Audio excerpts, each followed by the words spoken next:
আসসালামু আলাইকুম। কেমন আছেন সবাই? আশা করি ভালো আছেন। আজকে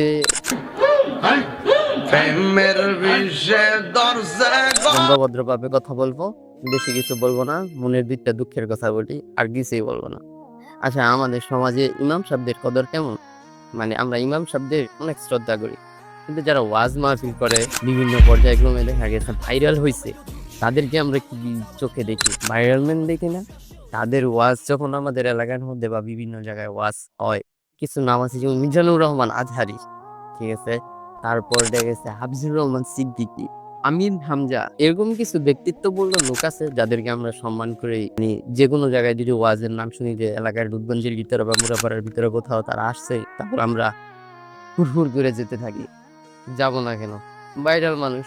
এই ইমামদের বিরুদ্ধে কিছু বলা যাবে না। সবাই আমি ইমামদের বিরুদ্ধে কিছু বলতে চাই না। কিন্তু আমার ২-৩ টা কথা আপনাদের মনের মধ্যে খারাপ লাগতে পারে। আচ্ছা, আপনারা ভাইরাল যারা, তাদের যে ওয়াজ শুনতে যান, আপনারা কি নিয়ে আসেন? যাদের ওয়াজ শুনতে যান, তাদের কাছ থেকে কি শিক্ষা নিয়ে আসেন? না শুধু চেহারাটা দেখার জন্য যান? যে ভাইরাল মানুষটা ফেসবুকে দেখছি, ইউটিউবে দেখছি, খুব সাচ্চা কথা বলে। তাদের কথাগুলা শুনি, তার চেহারাটা একটু দেখে আসি। এরকম না, সাকিব খান আছে। তারা যদি এলাকার মধ্যে আসে, দেখেই তার খুমাটা কিরকম একটু কাছে থেকে। সবসময় তো মোবাইলে স্ক্রিনে দেখি, তারপর দেখি টিভিতে দেখি, সিনেমায় দেখি, সরাসরি দেখি বাস্তবে কেমন লাগে। তাহলে ২ টা কি একরকম লাগলো না? জিনিসটা আপনি একটু দেখেন যে আপনার বিবেক কি বলে। সে ভাইরাল হয়েছে দেখে তার ওয়াজের মাহফিলে দেখবেন সে কি বলল না বলল এটা বিষয় না, কিছু তার মাহফিলে প্রচুর পরিমাণ লোক হয়। গ্যাদারিং করে লাইছে। এই জায়গায় নায়ক আসছে, তার একটু দেখতে হবে। তাহলে পার্থক্য কোথায় রইল? পার্থক্য রইল না। আচ্ছা, আমরা যখন আগে ওয়াজ শুনতাম, ওয়াজ শুনলে আমাদের ভিতরটা নরম হয়ে যেত। কষ্ট পাইতাম যে আমরা দুনিয়ার মধ্যে কি করতাছি এগুলা আমাদের ব্রেইন দিয়ে আসতো আর আমরা অন্য স্তরে চলে যেতাম। এমনকি ওই সময় ফজরের নামাজ আমি মিস করতাম না। আর এখন যে ওয়াজ মাহফিলগুলা হচ্ছে ১২টা পর্যন্ত ১টা পর্যন্ত ওয়াজ কইরা গেছে, ভিডিও ম্যান, ভিডিও-টিডিও বিশাল ব্যাপার-স্যাপার। কিন্তু ফজরের নামাজ আর পড়তে পারে না তারা। কারণ হইতেছে কি? সিম্পল। আমি বলতাম না, আপনার এই কারণগুলা কমেন্টসে বলবেন। আচ্ছা, তারপর দেখেন, এখন মনে করেন ডিমান্ড। ইসলাম আমাদেরকে বলে যে আমরা যখন আল্লাহর কথা বলবো, আল্লাহর রাসূলগণের কথা বলবো, একত্রে সবাই মিশে আলাপ আলোচনা করব, তার মধ্যে নাকি একটা নেয়ামত সৃষ্টি করে দিছে আল্লাহ তাআলা। তাহলে সেই নেয়ামতটা কিভাবে পাইতেছি আমরা? রাসূল পাক সাল্লাল্লাহু আলাইহি ওয়াসাল্লাম কত কষ্ট করছে আমরা জানি না? আমরা হাদিসে পড়ি নাই, শুনি নাই? একটু বইলেন, কমেন্টে অন্তত বইলেন যে আপনারা রাসূলগণে আদম আলাইহিস সালামের, ঠিক আছে, হাওয়া আলাইহিস সালামের জীবনে, পরে আপনার ঈসা নবীর জীবনী, তাদের যে জীবনধারা আমরা শুনছি না? তাহলে তাদের যে কষ্টটা করে মানুষের কাছে ইসলামটা প্রচার করছে, আমাদের ইমামগণ এখন যেই ব্যক্তিত্বপূর্ণ ভাইরাল মানুষগুলো আছে তারা কি ওইভাবে আমাকে গালি দিবেন? দেন, কোনো সমস্যা নাই, আপনারা গালি দেন। আচ্ছা, তারপরেও বলি আমি, প্রতি শুক্রবার মসজিদে বয়ান হয়। ঠিক আছে, আমরা শুনি। কিন্তু আমরা যে ইমাম সাহেবের কথা শুনি, তারা মাসিক যে বেতন পায়, ওই বেতনের মাধ্যমে আমাদেরকে প্রতি সপ্তাহে শুক্রবার একটা বয়ান দেন এবং তার সাথে আমাদের গ্রামের মধ্যে তারা ইসলামের প্রচার প্রচারণা চালায়।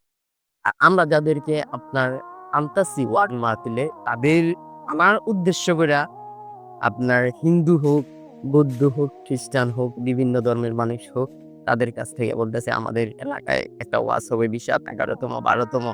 তার জন্য কিছু দান খয়রাত করেন। আচ্ছা, তারপরে আরেকটা বিষয় হলো আমরা দোকানে যাই। আবার রাস্তায় ব্যারিকেড দেই যে আমাদের ওই তারিখে ওয়াজ মাহফিল হবে, আপনারা কিছু দান করে যান।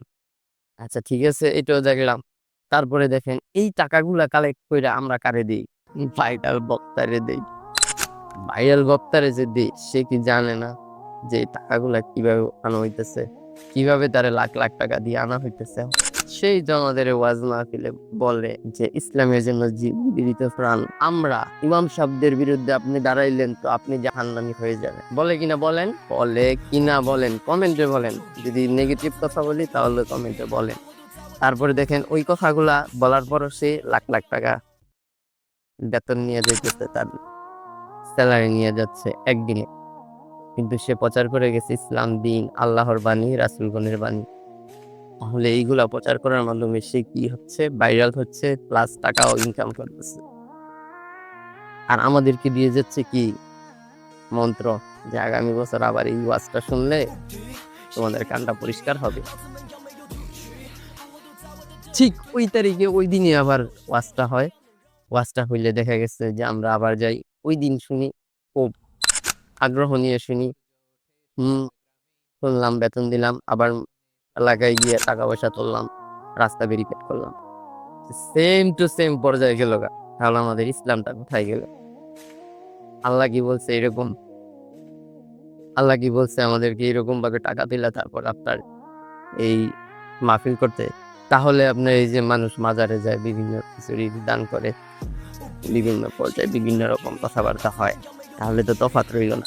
আমরা যেমন টাকা পয়সা তুললে এরকম ভাবে মসজিদ মাদ্রাসার টাকা পয়সা তুললে এমনি এমনি করে ওই ইমাম সাহেব দিতেছে, বয়ান করতেছে, জি, তাহলে তার সাথে এই যে বিভিন্ন এরকম মাজার মজলিসে যে বড় বড় আয়োজন তৈরি হয়, এর মধ্যে পার্থক্যটা আপনি আমার বলেন কোথায়? সর্বোপরি একটা কথা বলতে চাই যে আমরা ইসলাম টাকার বিনিময়ে বিক্রি করে নাই কে। এই জামানায় এসে দেখতে হইতেছে যে বয়ান শুনতে কিন্তু টাকা লাগে, কারণ তার ডিমান্ড অনেক, সে ভাইরাল ম্যান, সে চাইলেও তারে আনতে পারবেন না, কারণ তা অনেক লিস্ট পড়ে আছে। 3 মাস 4 মাস আগে থেকে তারে সাইন করতে হয়। ডিমান্ডটা কোথায় দাঁড় করাইছি আমরা?